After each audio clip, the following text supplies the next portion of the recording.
वो दोगे आप? हाँ मैं दूंगा, अवश्य दूंगा। तो बाली ने क्या मांगा? सबसे पहले तो बाली ने कहा कि प्रभु अब नाथ कर करुणा बिलोको, देव यही बर मांगी हो।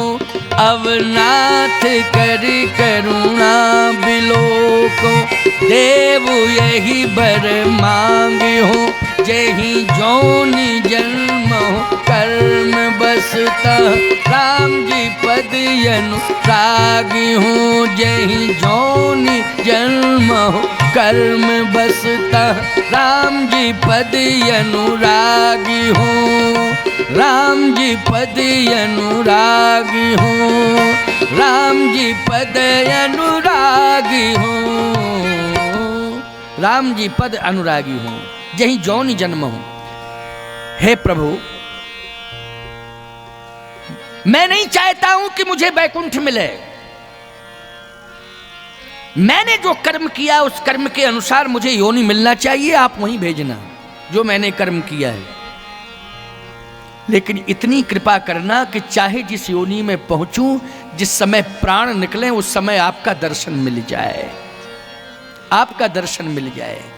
बोलो भाई, यही बर मांगा कि नहीं? जय जौनि जन्म हूं कर्म बसते, राम जी पद अनुरागी हूं। आपके पादार विंदों में मेरा अनुराग बना रहे और प्राण जब निकले तो उस समय आपका दर्शन हो जाए और मुख से आपका नाम निकल जाए। बस यही चाहता हूं। क्या बात है, बोलो परिवर्तन हुआ कि नहीं हुआ?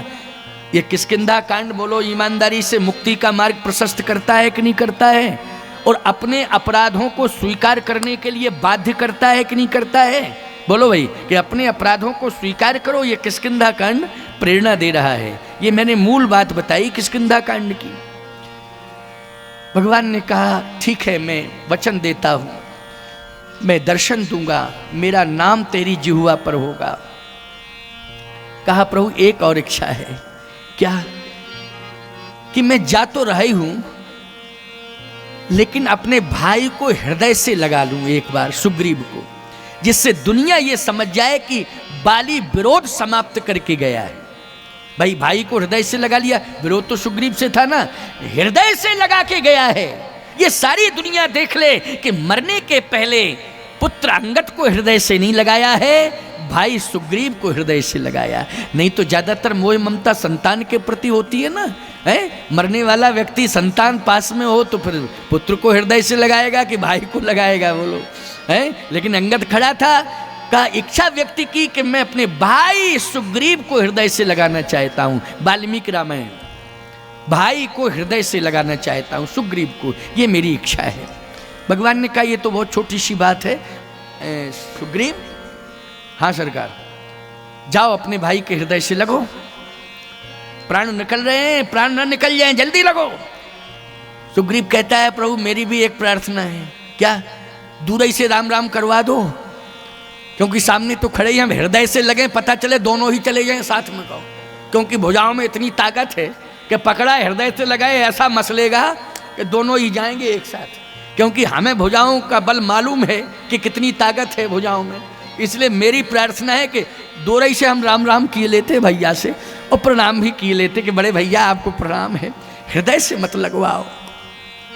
भगवान ने कहा क्यों सुग्रीव, धिक्कार है, जब मैं मुर्दे में प्राण फूंकने वाला हूं तो तुझे विश्वास करना चाहिए। मृत्यु से डर रहा है, मेरी इच्छा है, जाओ, आदेश दे रहा हूं, हृदय से लगो। सुग्रीव बोला आप कह रहे तो मैं जा रहा हूं। और जैसे ही आगे बढ़ा सुग्रीव, लंबी लंबी भुजाओं से बाली ने सुग्रीव को हृदय से लगाया, और हृदय से लगा के आंसुओं की धार लग गई, आंसुओं की धार लग गई। और कहा प्रभु आज मैं धन्य धन्य हो गया। किसे पाके? आपका दर्शन पाके तो, लेकिन आपके दर्शन के साथ साथ अपने भाई सुग्रीव को पाके मैं धन्य धन्य हो गया। किसी ने कहा सुग्रीव ने तो आपका विरोध किया, आपने सुग्रीव का विरोध किया है और आप आज धन्य धन्य महसूस कर रहे हो अपने को। तो बाली क्या कहता है कि मैं इतना बड़ा पापी था कि मेरा कभी उद्धार होता ही नहीं, लेकिन सुग्रीव जैसे भाई ने आज राम का दर्शन करा दिया है, राम से मिला दिया है। भाई सुग्रीव ना होता तो राम का दर्शन मुझे कभी हो ही नहीं सकता था, और राम का दर्शन नहीं होता तो पापों से मुक्ति नहीं मिलती, पापों से मुक्ति नहीं मिलती तो मैं अपने आप को कृतार्थ नहीं मानता। लेकिन ये दैन किसकी है? ये दैन है भाई सुग्रीव की। इसलिए मेरे भाई, आज मैं जा रहा हूं और पंपापुर वासियों से कहता है कि खबरदार, मेरे मरने के बाद कहीं आंदोलन मत छेड़ना कि राजा अंगद को बनना चाहिए, क्योंकि ये राजपुत्र है, अंगद को राजा बनना चाहिए। नहीं नहीं नहीं, प्रभु राम ने जो डिसीजन लिया है, भाई को राजा बनाने का संकल्प लिया है, तो हमारा भी समर्थन है और पूरी प्रजा से भी मैं यह कह रहा हूं कि सुग्रीव को मेरी तरह ही सम्मान देना, राजा मान करके उसका सम्मान करना। और बस इतना कह करके जैसे ही जाने लगा तो भगवान ने कहा नहीं नहीं, थोड़ा सा सांत्वना दो अपने पुत्र अंगद को। ऐसे कैसे? अंगद को कुछ नहीं दिया, भाई को हृदय से लगा लिया, लेकिन अंगद तो रो रहा है, तुम पुत्र हो, तुम पिता हो, ये तुम्हारा पुत्र है, इसलिए इसको भी कुछ मिलना चाहिए। बाली कहता है अंगद, तुझे भी मैं दे रहा हूं, लेकिन दुनिया कह रही होगी तेरे पास बचा क्या है देने के लिए? मेरे पास वो बचा है कि जो किसी के पास नहीं है, वो मेरे पास है। अंगद, संपत्ति मिल जाए पिता के द्वारा, यह बहुत बड़ी उपलब्धि नहीं है। राज और संपत्ति किसी पिता के द्वारा पुत्र को मिल जाए, यह उपलब्धि नहीं है। सबसे बड़ी उपलब्धि है कि पिता के द्वारा पुत्र को परमात्मा की प्राप्ति हो जाए, यह सबसे बड़ी उपलब्धि है। परमात्मा की प्राप्ति हो जाए, यह सबसे बड़ी उपलब्धि है। पकड़ मेरा हाथ, आज मैं संपत्ति नहीं दे रहा हूं, आज मैं तुझे परमात्मा को ही दे रहा हूं। यह तनय मम सम विनय बल, कल्याण प्रद प्रभु लीजिए, गही बाहि सुर नर नाहि आपन, दास अंगद कीजिए। मेरी प्रार्थना है आप इसको दास बना लीजिए। और याद रखना, अंगद का हाथ जैसे भगवान के हाथ में पकड़ाया तो कहा, सुन अंगद, भगवान के चरणों की सेवा करना, लेकिन अयोध्या, वो अयोध्या धन्य है, वो अयोध्यावासी धन्य है जिन्होंने प्रभु को बाल रूप में देखा है, निर्गुण निराकार ब्रह्म को सगुण साकार विग्रह में देखा है, बाल चरित्र भगवान ने किया है। एक काम करना अंगद, जाना अयोध्या और भगवान की सेवा तो करना ही करना, लेकिन अयोध्या में जितने भी घर बने हों, प्रत्येक घर में जा करके तू सेवादार बन करके हर अयोध्यावासी की सेवा करना, ये मेरी आज्ञा है। तेरा जीवन धन धन कृतकृत हो जाएगा। बोलो, मृत्यु के समय इतना बड़ा उपदेश कोई बाप दे पाया अपने बेटों को जो बाली ने दिया है? किष्किंधा कांड है महत्वपूर्ण कि नहीं? राम चरण दृढ़ प्रीति कर बाल कीन तन त्याग, और सुमल मान सुमन माल जिम कंठित गिरत न जानई नाग। यह है किष्किंधा कांड। ठीक है ना भाई? अब आइए थोड़ा सुंदरकांड को हम देख लें। सुंदरकांड और लंका कांड है ना, सुंदरकांड और लंका कांड, क्योंकि समय को भी हमें देखना है और आप सब भावुक हैं और आपको सुनाना भी है और परंपरा भी पूर्ण हो जाए। क्यों भाई? परंपरा भी पूर्ण हो जाए, जिससे कोई ये ना कह सके कि ये कांड रह गया, ये कांड रह गया है। पूरी कथा करूँगा। अभी टाइम है कम से कम 30 मिनट मेरी घड़ी में अभी हैं, 30-35 मिनट, 30-35 मिनट में मैं पूरा कर दूंगा, क्योंकि काफ़ी तेज गति से मेरा प्लान चल रहा है। क्यों भाई, चल रहा है कि नहीं? किष्किंधा कांड के बाद अब कौन सा कांड आया? सुंदरकांड। आइए सुंदरकांड क्या है इसका भी भाव सुन लीजिए। किष्किंधा कांड मुक्ति जन्ममयी जान ज्ञान खान अगहान कर जय बस शंभु भगवान सो काशी से ही कसन, इस सोरठा से शुरू हुआ। लेकिन सुंदरकांड चौपाई से अर्धाली से शुरू हुआ है। श्लोकों की बात छोड़िए आप, अर्धाली, दोहा नहीं है, सोरठा नहीं, क्या है? चौपाई पहली कौन सी है? जामवंत के बचन सुहाए, ओ सुनि हनुमंत हृदय अति भाए। अब विशेषता यही है, यहाँ चौपाई पहली चौपाई यही सुंदरकांड की। जामवंत बोले, बोलो बोले कि नहीं बोले इसमें? जामवंत के वचन सुहाए, जामवंत जी बोले। जामवंत है कौन? सुंदरकांड कहता है जामवंत कौन है? बोले जामवंत मंत्री अति बूढ़ा। क्यों भाई? जामवंत, लंका में यही बात कही थी ना रावण ने, जामवंत मंत्री अति बूढ़ा, सो की होय अब समरा रूढ़ा। तो प्रमाण मिल गया कि जामवंत बूढ़े ही नहीं है, अति बूढ़े हैं। बोलो है कि नहीं? अति बूढ़े हैं। तो किसके बोलने से सुंदरकांड शुरू हो रहा है?